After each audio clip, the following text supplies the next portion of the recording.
Hello, hello, hello. How are you, everybody? Here we are again. I'm coming with uh, I'm coming with another topic on enzymology, of course. Grade 11, Unit 3, enzyme section. Today we shall see another portion in enzymology. That is, we shall talk about inhibitors and inhibition, enzyme inhibitors and enzyme inhibition. And please, before I start my lecture, please subscribe, share, and like the videos. It could help us a lot. And also, please,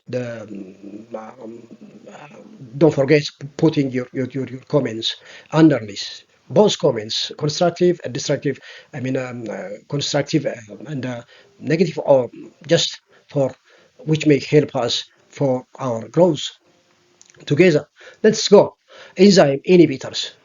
See, enzyme inhibitor. This is one very important area of application of the science of enzymology in pharmacology, especially. We design chemicals known as inhibitors to inhibit enzymes, not enzymes of humans. Of course, if need be, of course, we could also inhibit enzymes of human if the activity of those enzymes means in the body a problem.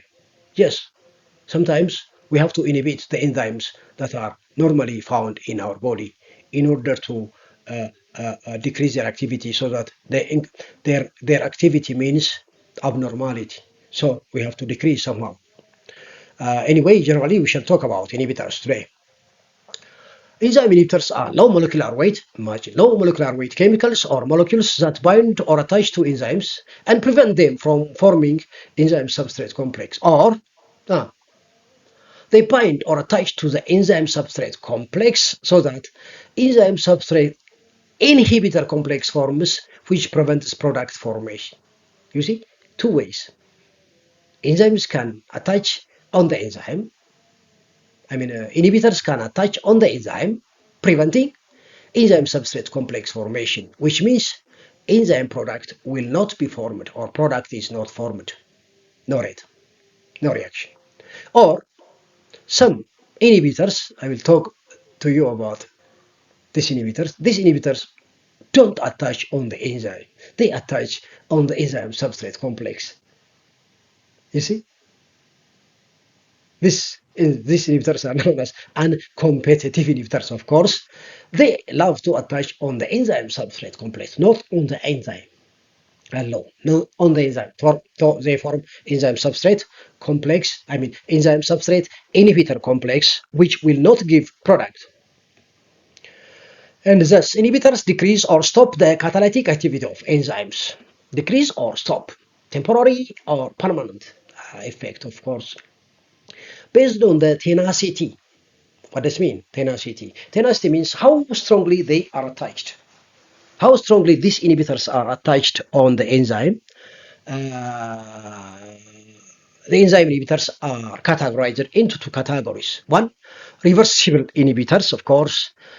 Two, reversible inhibitors. You can easily guess the reversible inhibitors are not strongly attached, not attached to the enzyme, by reversible, by covalent, strong covalent bonds, whereas irreversible inhibitors are attached with the enzyme through strong covalent bonding.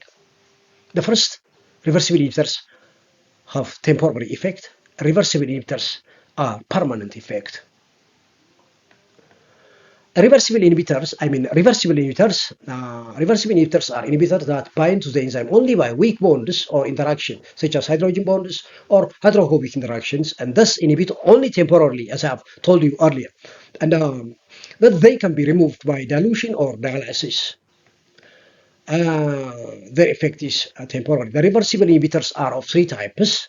One, competitive inhibitors.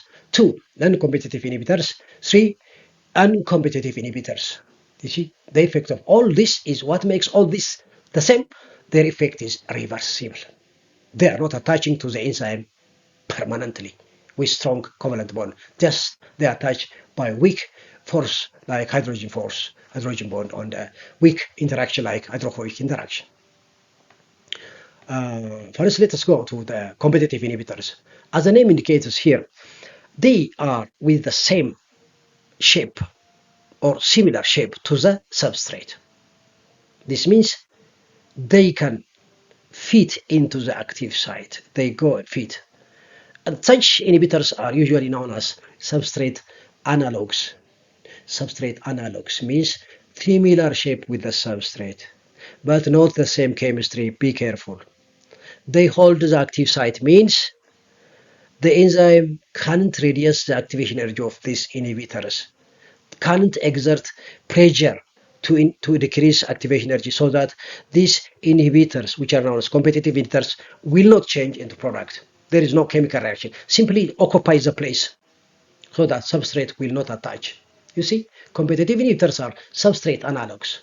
Competitive inhibitors are reversible inhibitors that have similar structure or shape to the actual substrate, and so that they can bind to the active site by competing with the substrate. The substrate and the inhibitor compete for the enzyme's active site. And the binding of the competitive inhibitor is only temporarily so that they can be quickly released by blocking the active site temporarily. You see? The binding of the competitive inhibitor is only temporarily so that they can be quickly released by blocking the active site temporarily, which means they may temporarily block the inhibitor, the active site, so that the substrate will not attach. And here,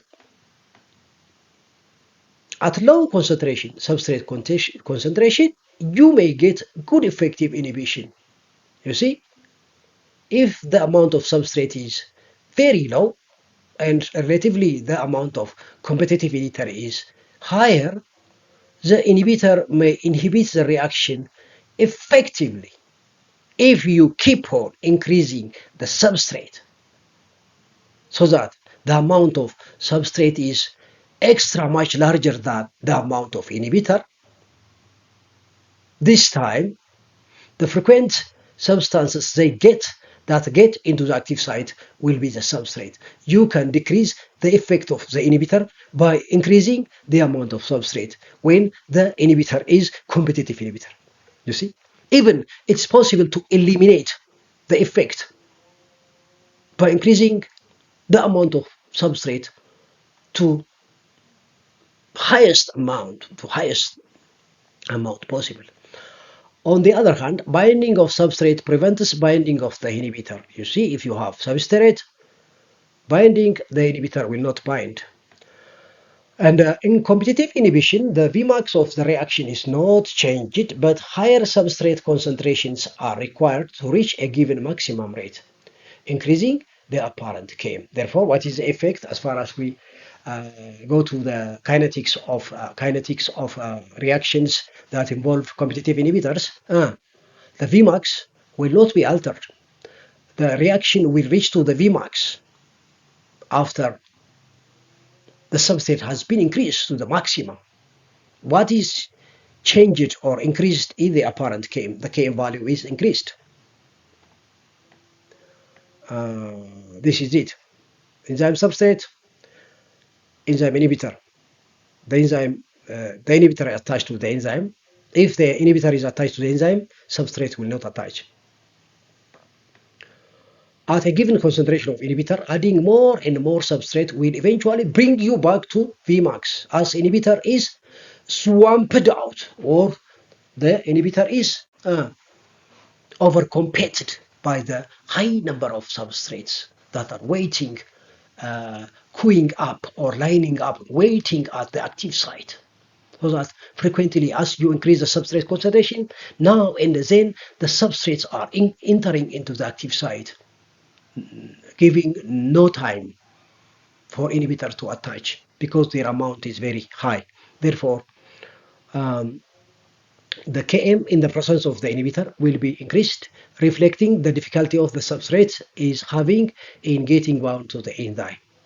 You see, Km is the measure of affinity, the binding capacity of the substrate binding capacity Km. You see, the lower the Km, the higher the binding capacity. The higher the Km, the lower binding capacity. What is decreasing the binding capacity of the substrate? The competitive inhibitors. Because they compete with the substrate in binding to the active site. You see, Km is increased. You need to increase the substrate in order to eliminate the effect of the competitive inhibitors. You can see here, this is the graph. The first graph, the top graph is without inhibitor. The second, the lower graph is with inhibitor, that is competitive inhibitor.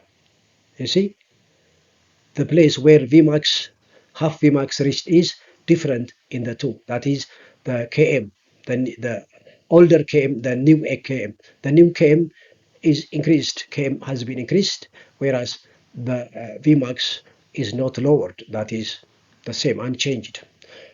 In the line Weaver work graph, competitive inhibition, because of competitive inhibition, increased Km and increased Km and decreased 1 over Km. That is, and also you can see the Vmax remains the same because the two lines are crossing at the same y-intercept there. Vmax unchanged. Uh, at low substrate concentration, competitive inhibitors are effective in inhibiting the enzyme, but the inhibition is swamped out at high substrate concentration, we have said. Thus, since increasing the substrate concentration overcomes the inhibition, the rate depends on the relative concentration of the substrate and the inhibitor. You see, in case of competitive inhibitors, the rate depends on the amount of substrate relative to the inhibitor, or the amount of substrate inhibitor, the ratio between substrate and inhibitor. You can see this by particular example. Case 1, when the substrate inhibitor ratio is 1 to 1, that means 50% substrate, 50% inhibitor, the rate proceeds 50% of the Vmax. What does this mean? The velocity has been decreased by 50%. Again, let's increase the substrate. Now, ratio of substrate to inhibitor is 3 to 1, which means the rate, the uninhibited rate, is now inhibited by 1/4, 1/4 or 25%. The rate proceeds at 75% of the Vmax. Now, again, we are increasing the substrate inhibitor concentration 4 to 1. Now the rate proceeds at 80% of the Vmax. Again, our substrate inhibitor ratio 9 to 1. You see, please be careful. We are increasing. We are keeping on increasing the substrate concentration. 9 to 1 ratio. The rate proceeds at 90%. You see, we are decreasing the inhibition. Again, let's make it substrate inhibition ratio of 99 to 1. The rate proceeds at 99% of the Vmax, which means only 1% inhibition. Therefore, if we keep on increasing the amount of substrate, finally we can make zero the effect of the inhibitor. Therefore, as far as competitive inhibitors are concerned, the solution to eliminate or stop the effect of competitive inhibitors is increasing the substrate concentration. Thus, continually increasing the substrate can totally eliminate the inhibition. And that's why competitive inhibitors do not affect the Vmax, but only increase the Km value.